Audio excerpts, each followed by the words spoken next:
Boa noite, queridos amigos e amigas da Associação Espírita Kardecista Casa do Caminho, agradecendo a oportunidade de estar com vocês novamente para refletirmos sobre os ensinamentos de Jesus à luz da doutrina espírita. E antes de iniciarmos as nossas reflexões sobre o tema da noite, vamos elevar o nosso pensamento ao nosso querido Mestre Jesus, agradecendo a oportunidade de estarmos juntos, refletindo sobre os seus ensinamentos à luz da doutrina espírita. Que o nosso querido irmão maior, os queridos benfeitores, dirigentes espirituais desta casa, que abriga e acolhe a todos nós, mesmo através desses momentos em que nós estamos pelos meios eletrônicos, que esses queridos dirigentes espirituais, benfeitores amigos, possam envolver-nos nessas vibrações amorosas, envolvendo aos dirigentes encarnados, aos trabalhadores, aos frequentadores, as suas famílias, as nossas famílias.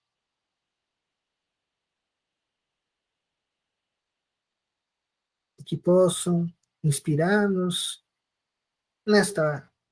nestes momentos, a refletirmos sobre o tema da noite,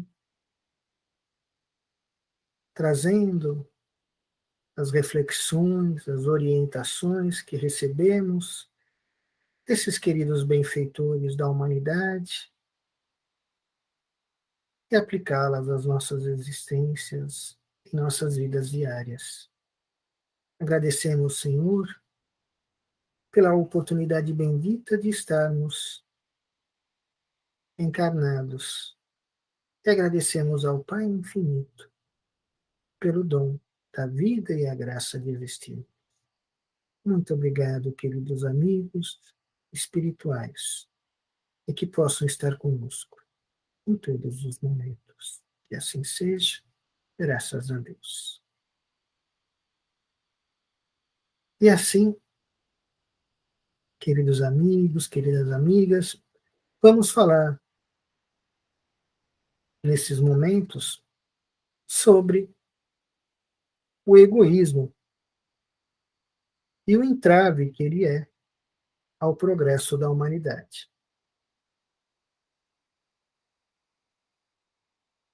E refletirmos sobre essa questão, o orgulho e o egoísmo são as grandes chagas, inclusive são trazidas pelos espíritos na codificação, esses dois vícios nossos da humanidade, que fazem-nos, paralisa-nos o progresso principal, que é o progresso moral. E para iniciarmos, então, as reflexões nesta oportunidade, vamos, então, utilizarmos nesse momento do livro dos Espíritos. Como eu sei que vocês, na Casa do Caminho, estudam muito, conhecem bastante sobre a codificação, nós vamos encontrar uma referência sobre essa questão no livro 3 das Leis Morais, no seu capítulo 8º, Lei do Progresso, no item 2, Marcha do Progresso.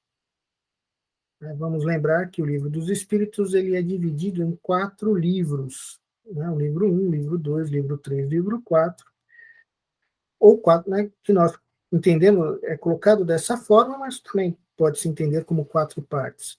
Mas no livro 3 é referente às leis morais, que nós vamos ver neste momento.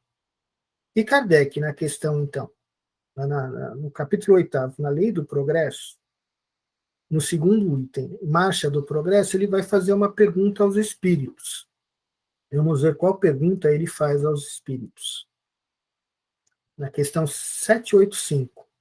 Qual o maior obstáculo ao progresso? E os espíritos respondem: são o orgulho e o egoísmo.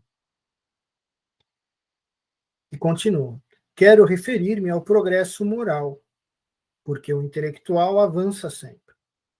Este parece, aliás, à primeira vista, duplicar a intensidade daqueles vícios,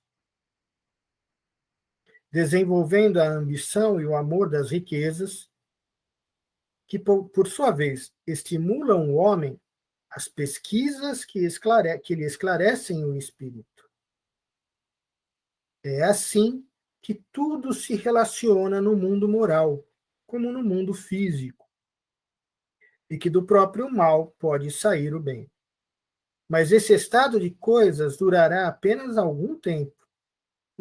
Modificar-se-á à medida que o homem compreender melhor que, além do gozo dos bens terrenos, existe uma felicidade infinitamente maior e infinitamente mais durável. E Kardec, então, traz, né, algumas reflexões sobre essa resposta. Ele coloca: há duas espécies de progresso que mutuamente se apoiam e, entretanto, não marcham juntos: o progresso intelectual e o progresso moral. Entre os povos civilizados, o primeiro recebe, em nosso século, todos os estímulos desejáveis e, por isso, atingiu um grau até hoje desconhecido. Seria necessário que o segundo estivesse no mesmo nível. No entanto, se compararmos os costumes sociais de alguns séculos atrás com os de hoje, teremos de ser cegos para negar que houve progresso moral. Por que, pois, a marcha ascendente da moral deveria mostrar-se mais lenta que a da inteligência? Por que não haveria entre o século XIX e o XXIV tanta diferença nesse terreno como entre o 14º e o 19º?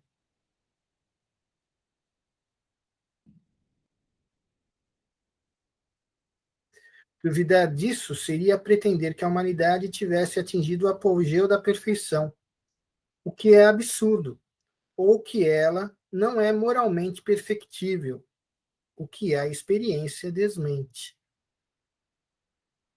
Então nós vemos, né, que os espíritos são claros, eles respondem claramente. Qual é o maior obstáculo ao progresso da humanidade?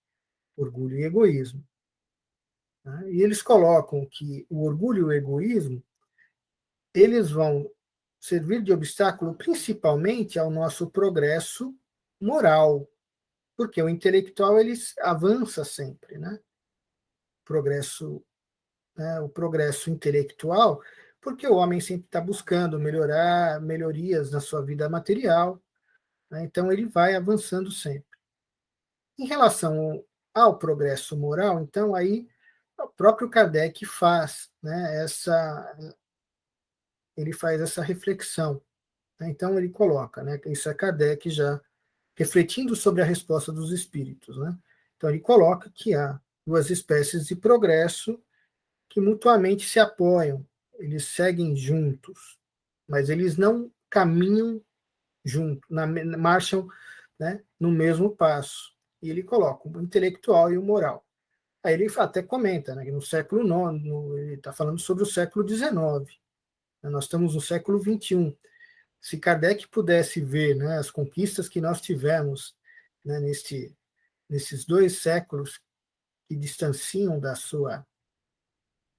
né, da sua passagem, da sua última romagem terrena, né, o salto que nós demos em termos, né, de avanço intelectual, de conforto material, né, o homem do século Kardec, né, tinha lá como grande meio de divulgação do espiritismo, era a Revista Espírita, né, que era o jornal de estudos psicológicos, se vocês, sei que como nós já comentamos, né, vocês estudam bastante na Casa do Caminho, então tem lá a Revista Espírita, que Kardec, né, começou o seu primeiro volume em janeiro de 58, e sobre a direção de Kardec, né, o último número da revista foi de abril de 1869. Ele desencarnou em final de março, 30 de março de 69, mas ele já havia deixado o número pronto da revista, então, até o número de abril de 1869, né, estava a Revista Espírita sobre a orientação e sobre né, a pena. Olha só, nós usamos o termo pena, né? No século XIX ainda não havia as canetas que nós temos, né, as esferográficas, eram escrita a pena, a caneta tinteiro. Então, estava sob a sua orientação direta. E nós vamos ver que ele tinha como meio, então, o jornal, as correspondências eram ainda papel. Imagina se Kardec tivesse, né, todo o nosso sistema de comunicação atual.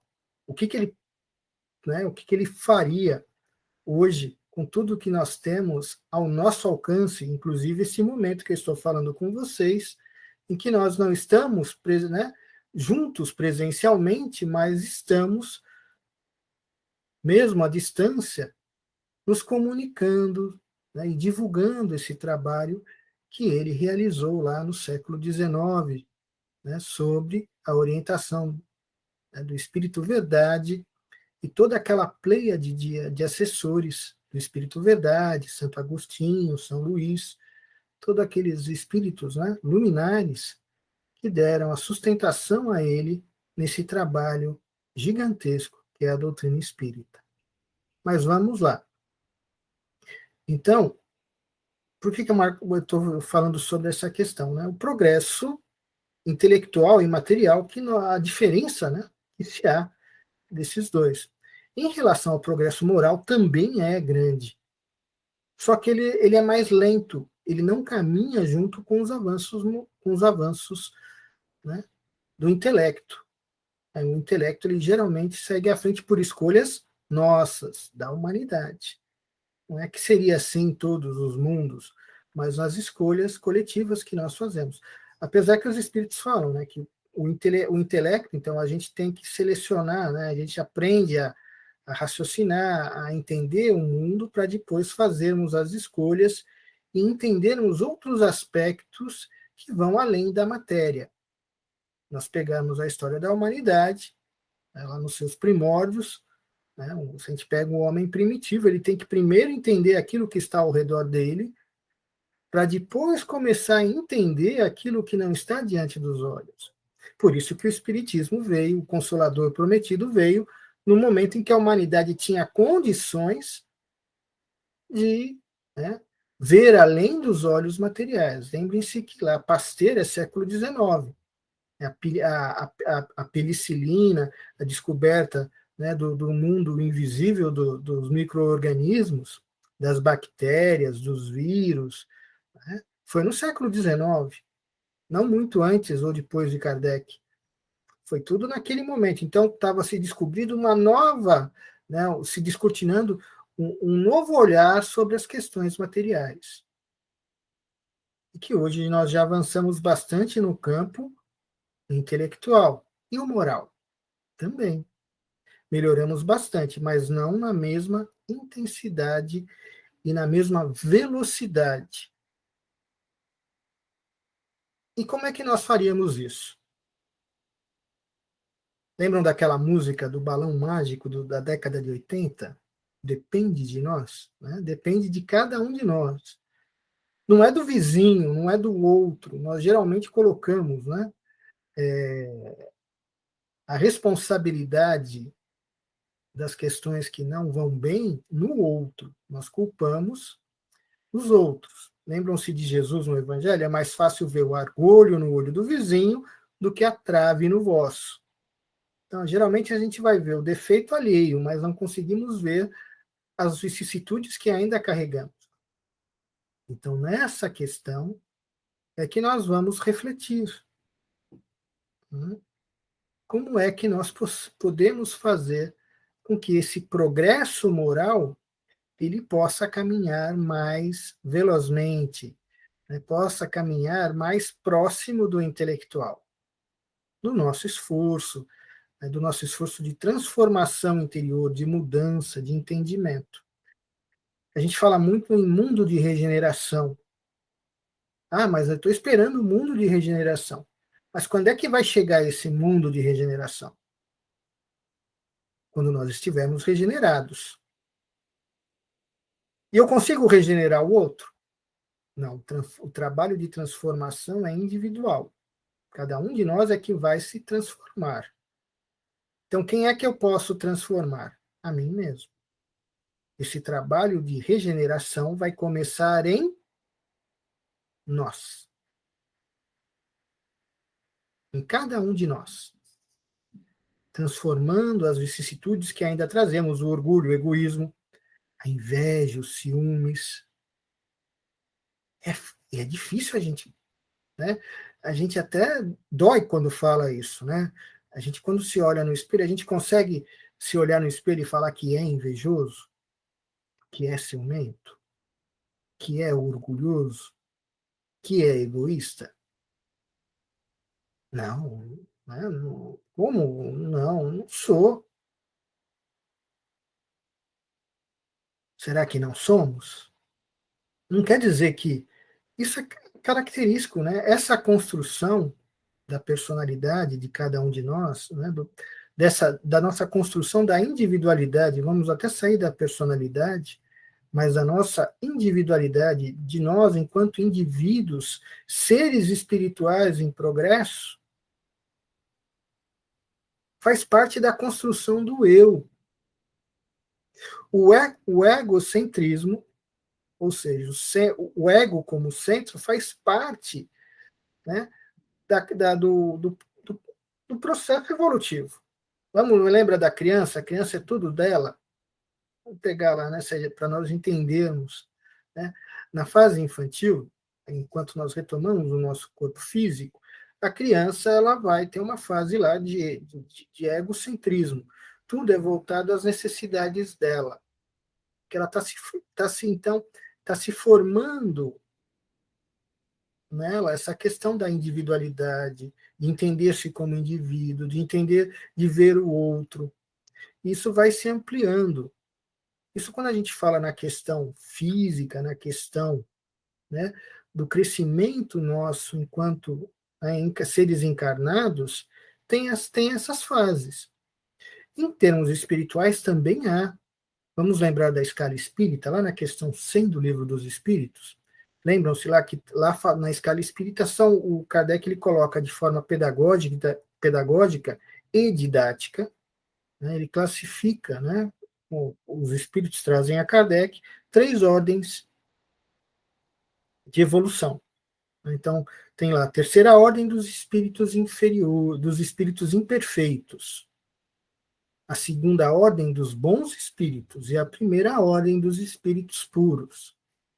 E é dividido em 10 classes, né, que vai da 10ª classe dos espíritos impuros até a primeira classe dos espíritos puros.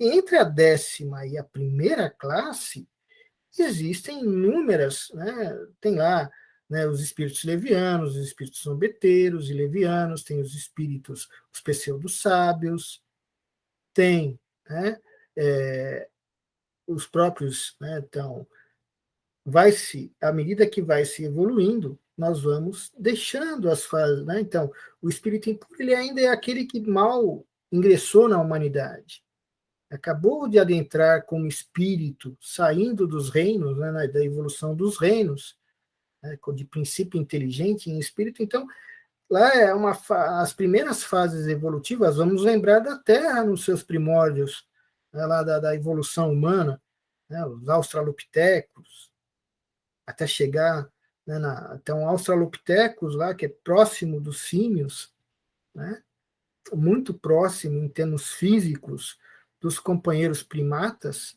né, o corpo físico, né, e que vai se desenvolvendo, então, uma nova linha evolutiva, e que vai, né, se desenvolvendo, né, as sensações, os instintos, vai se formando os pensamentos, os sentimentos.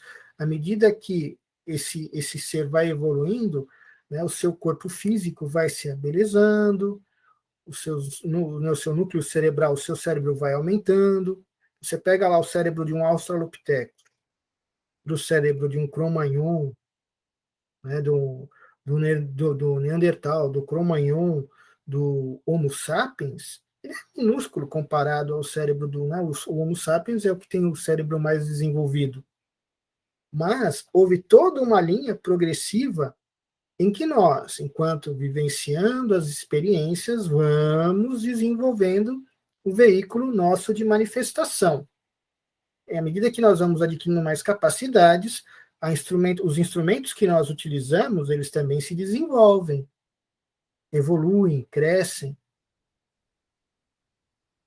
Né? Então, o nosso corpo físico hoje é o resultado de todas essas vivências, né, de nós, enquanto espíritos, em toda essa romagem terrena.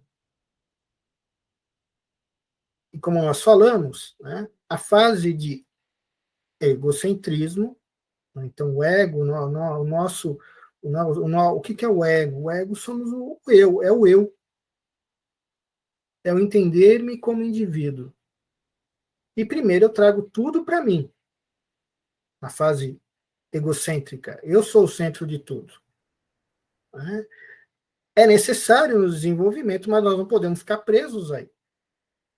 O ego não pode ficar doente, o egoísmo. Né? O egoísmo. Aí é uma doença, porque a gente não pensa no outro, só pensamos em nós. A gente não sai dessa fase, fica preso a essa fase. E o que é o orgulho? O orgulho é nos acharmos superiores, melhores que os demais. Também é um grande entrave em todos, se a gente for pegar a história da humanidade, né, que levava os povos às guerras, a subjugarem os seus irmãos, era o quê? Sentirem-se melhores e mais aptos do que os outros.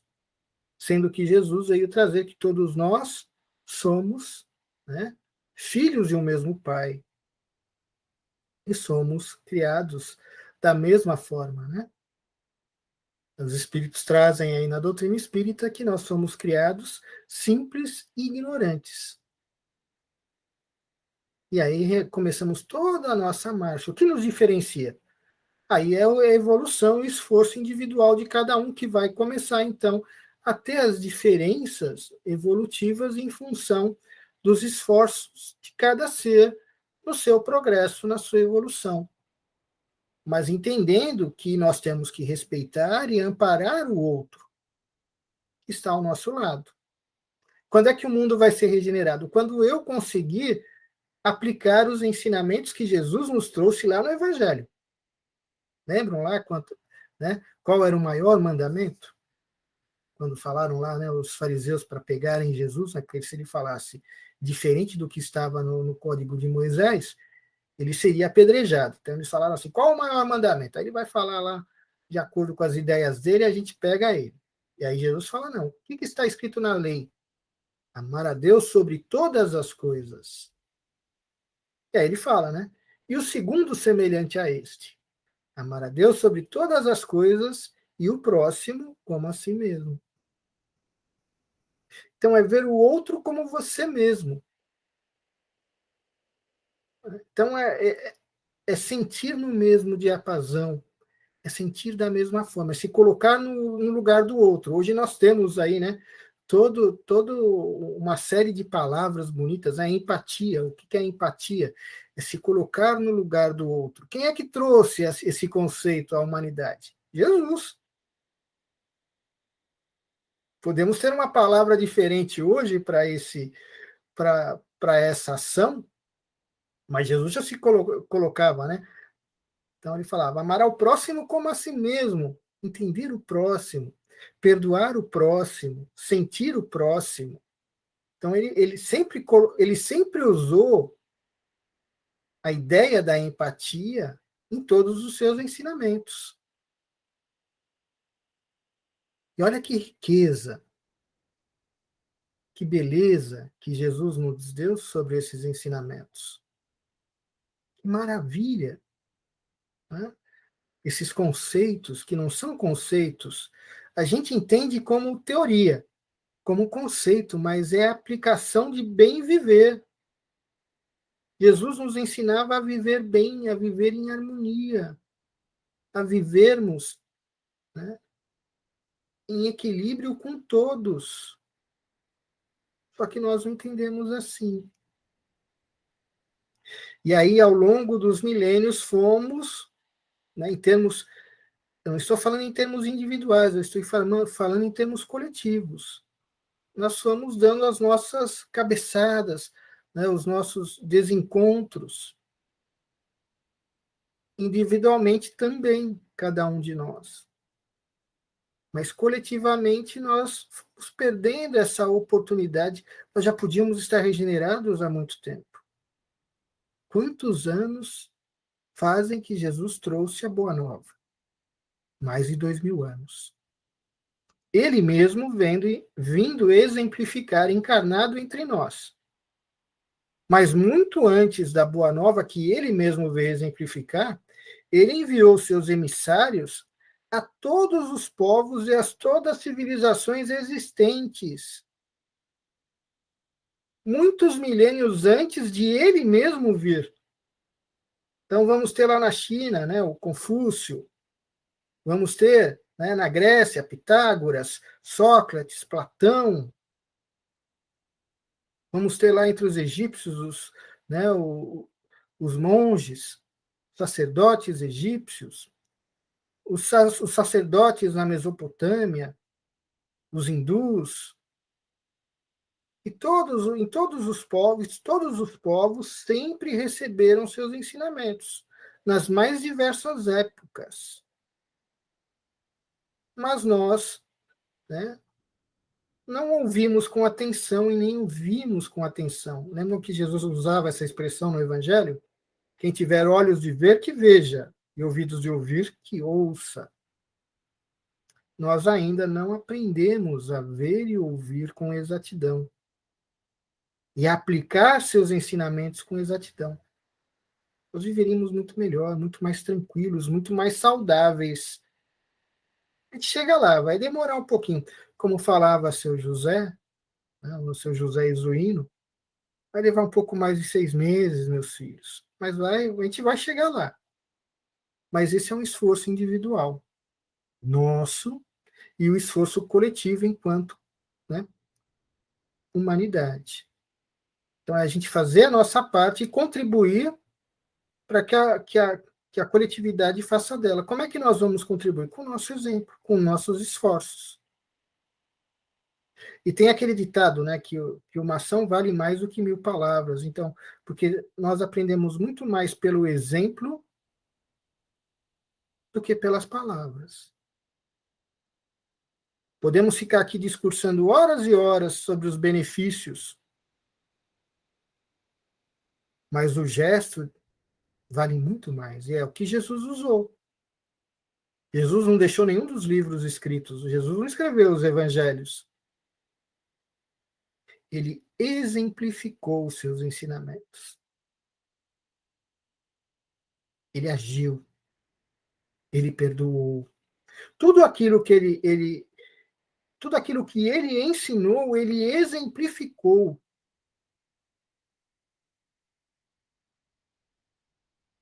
Quando magoaram, ele perdoou. Quando insultaram, ele se calou. Quando o agrediram, ele se manteve firme e sereno, ele não agrediu, ele não retribuiu a agressão. Tanto é que, quando Kardec pergunta no Livro dos Espíritos qual o guia e modelo que nós poderíamos considerar para a humanidade, e os Espíritos respondem: vede Jesus. Uma resposta curta, né? Mas vejam Jesus. Então, ele é nosso guia e modelo. E nesse trabalho de evolução é que a gente tem que se exercitar. Então, a gente pode, né?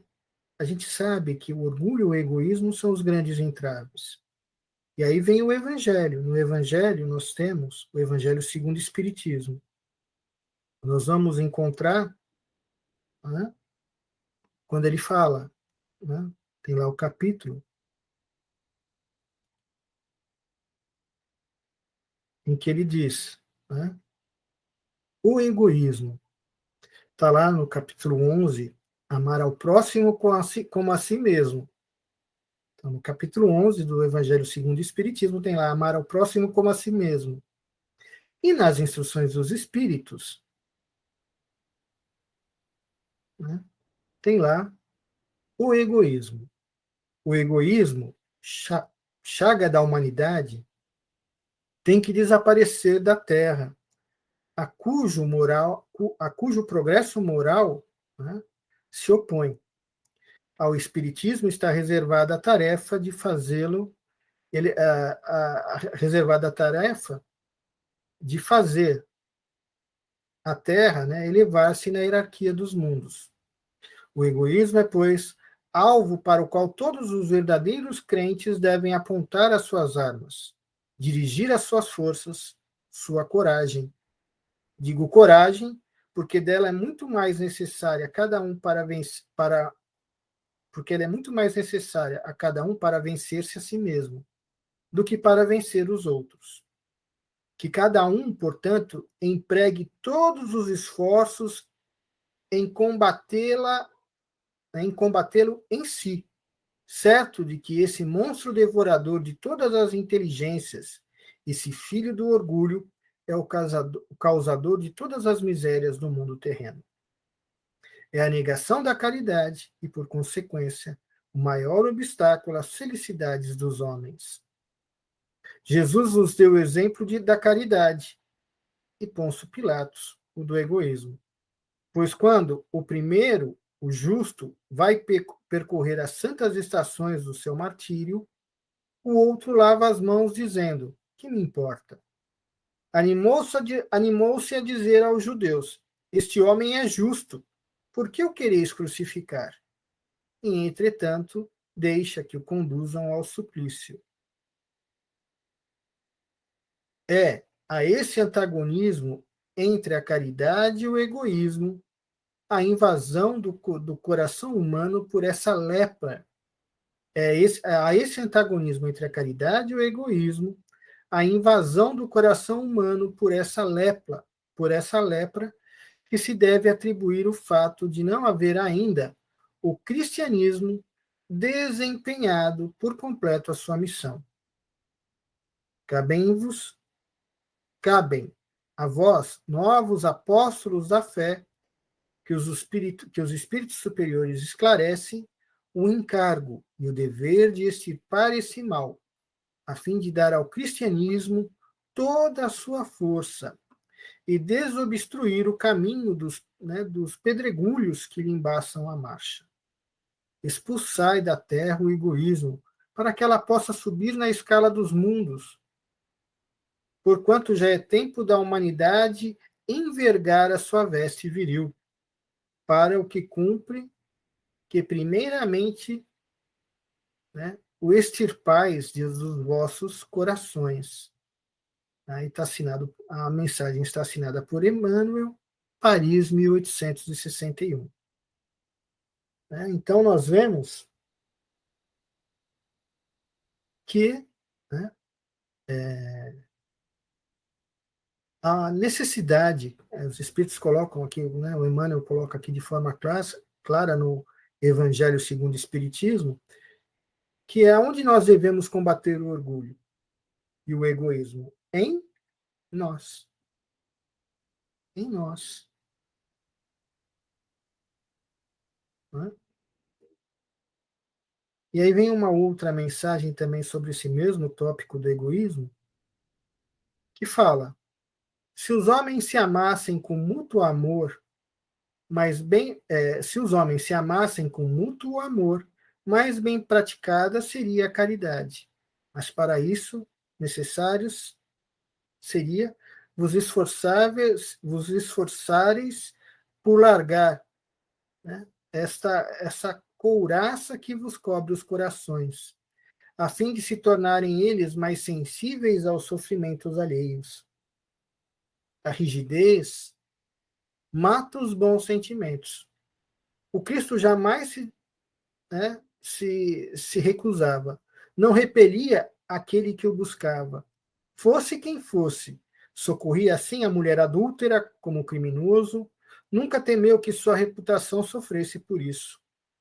Quando tomareis por modelo de todas, quando tomareis por modelo de todas as vossas ações? Se na terra a caridade reinasse, o mal não imperaria nela. Fugiria envergonhado, se ocultaria, visto que em toda parte se acharia deslocado. O mal então desapareceria, ficais certos. Começai-vos por dar o exemplo. Começai vós por dar o exemplo. Sede caridosos para com todos, indistintamente. Esforçai-vos por não atentar no que vos olham com desdém e deixai a Deus o encargo de fazer toda a justiça. A Deus que todos os dias separa no seu reino o joio do trigo. O egoísmo é a negação da caridade. Ora, sem a caridade não haverá descanso para a sociedade humana. Digo mais, não haverá segurança.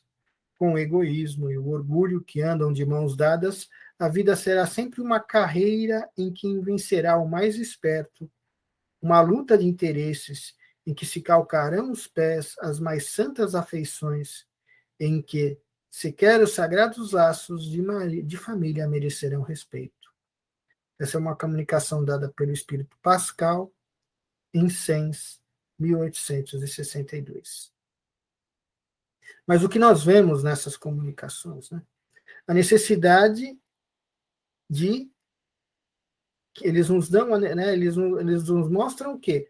A necessidade, tanto no livro dos Espíritos, na questão 785, quanto, né, nessas questões, nessas duas mensagens do Evangelho segundo o Espiritismo, que estão no capítulo 11 do Amar ao Próximo como a si mesmo, nas instruções dos Espíritos, com o tema egoísmo, eles, né, os Espíritos nos chamam a termos a ação, a aplicarmos em nós os ensinamentos de Jesus e combatermos o orgulho e o egoísmo em cada um de nós.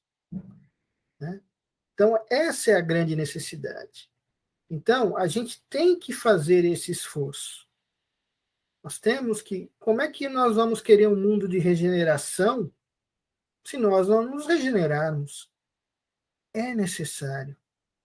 Nós temos tudo ao nosso dispor.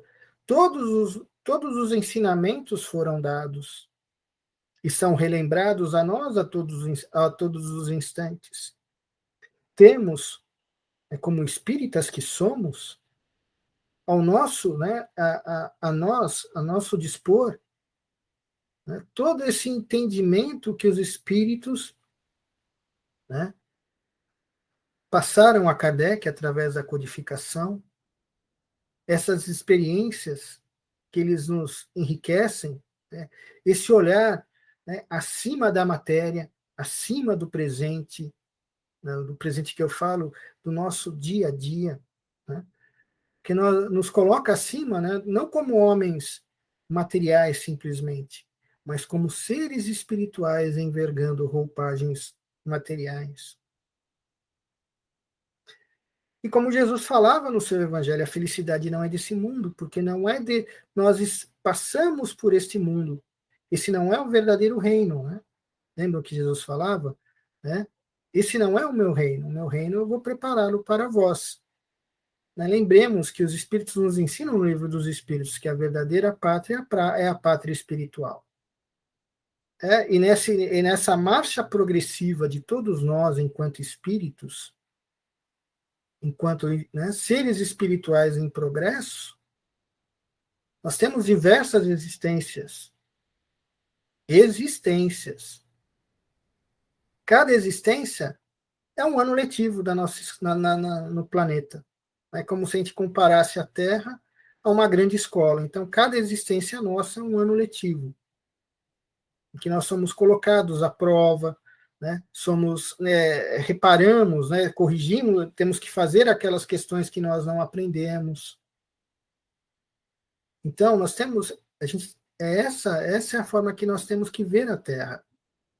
Vamos aproveitar essa existência, esse ano letivo, para fazermos o nosso melhor, passarmos com louvor, né? Lembram-se lá das notas, né?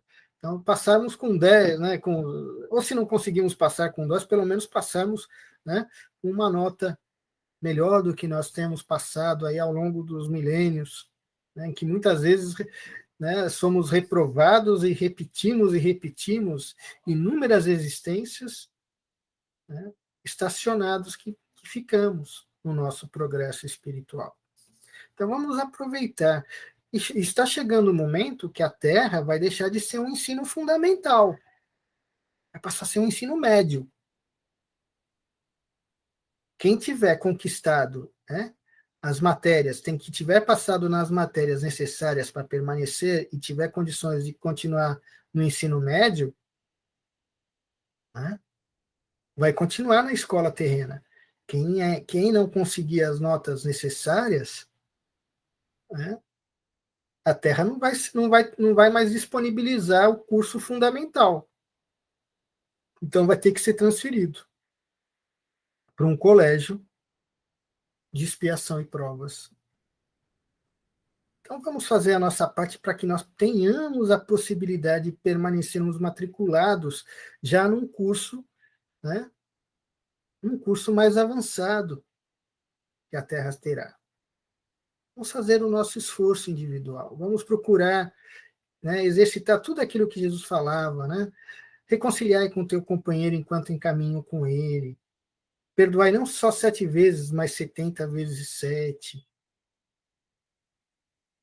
Se alguém te pedir a túnica, dê também a capa.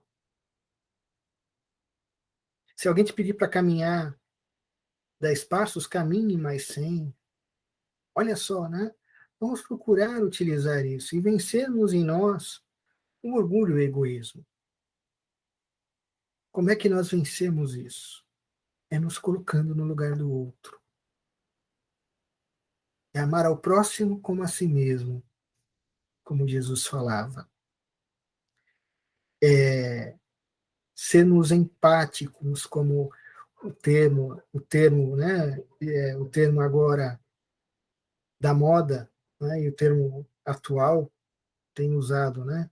Sejamos empáticos, tenhamos empatia, coloquemos-nos no lugar do outro, seja o termo que for, a escola, né, que nós queremos seguir lá, né? Fala assim, uma moderna, os cursos modernos dizem que, né, usam essas palavras, resiliência, né, que é conseguir, né, se voltar a conseguir passar pelas dificuldades e retornar, né, fortalecido. Jesus dava ensinamentos lá no Evangelho. Na sua existência, quem mais resiliente que Jesus? E aqueles que o seguiram. Né? Paulo, Pedro, tantos apóstolos, né, lá entre, né, os discípulos diretos, mas ao longo dos milênios, né, os cristãos, todos aqueles espíritos, a gente fala dos cristãos, mas nas mais diversas escolas terrenas, nas mais diversas civilizações, nós tivemos aqueles que foram exemplos. Né? Vamos pegar um exemplo um pouco mais atual, de outra escola, né? Gandhi, na sua política da não violência, não da, eu usei até o termo política, mas na sua ação de não violência. Né? É um exemplo, né? Ele era hindu, ele não era cristão, mas ele seguia, né, mesmo sem usar né, os ensinamentos lá, sem expressar, mas eram os ensinamentos do nosso querido mestre. E os espíritos, como, né, vieram, né, como Jesus prometeu, o Consolador prometido, ele falou, um dia virá aquele que estará convosco e estará em vós, e nunca mais os deixará. E vos dirá tudo aquilo, né, vos fará lembrar de tudo aquilo que disse e vos trará outra visão. Aí veio o Espiritismo no século XIX, né, codificado, né, pelo nosso querido, né, inicialmente como é que é o mesmo nome de Kardec? Vocês com certeza sabem, né? Hippolyte Léon Denis Rivail, que ao lançamento do Livro dos Espíritos, utilizou-se do nome que ele, que ele teve enquanto sacerdote druida. Essa informação está no livro Obras Póstumas, no capítulo Minha Missão, que lá os Espíritos revelam a ele que ele, né, em uma de suas existências, foi um sacerdote druida, em que ele tinha como nome Allan Kardec. E ele utiliza esse nome, então, para lançar a doutrina espírita, que é dos Espíritos. A doutrina espírita é o livro dos Espíritos. E os Espíritos somos todos nós, encarnados e desencarnados. Estamos aprendendo juntos nessa bendita oportunidade que nos é dada da existência atual. Então, vamos agradecendo essa oportunidade que tivemos, as reflexões sobre esse tema tão empolgante, que é o nosso processo evolutivo, o nosso processo de melhoria íntima e de melhoria coletiva da humanidade. Que possamos fazer, Senhor, querido Mestre, nossa parte, contribuindo no nosso esforço diário de sermos melhores amanhã do que somos hoje. E que possamos envolver nessas vibrações amorosas toda a humanidade terrena, todos os nossos dirigentes e nações, onde quer que se encontrem, que eles possam entender a responsabilidade e a confiança que lhes foi depositada em serem dirigentes, orientadores de suas ações, e que eles possam receber o amparo para que possam terminarem suas tarefas ou continuarem com elas, dando o melhor que puderem àqueles que deles necessitam. Que possam envolver a todos nós que passamos por esses momentos de aprendizado na Terra, para que possamos dar o nosso melhor, envolvendo os nossos lares, nossas famílias, os grupos a quem pertencemos, a essa casa bendita, que é a casa do caminho, as casas irmãs, o Bezerra, a irmã Clara, ao Joana d'Arc, Centro Espírita Joana d'Arc, ao Centro Espírita Irmã Jacira, e todas as demais casas espíritas, e todos os núcleos religiosos do mundo, independente da escola que participem, para que possam ser esses movimentos orientadores da melhoria humana na Terra. Muito obrigado, querido mestre, ser conosco hoje e sempre. Que assim seja. Graças a Deus. Um grande abraço a todos e até uma próxima oportunidade. Fiquem todos na santa paz de Jesus. Que assim seja. Graças a Deus. Um grande abraço a todos. E até uma próxima oportunidade.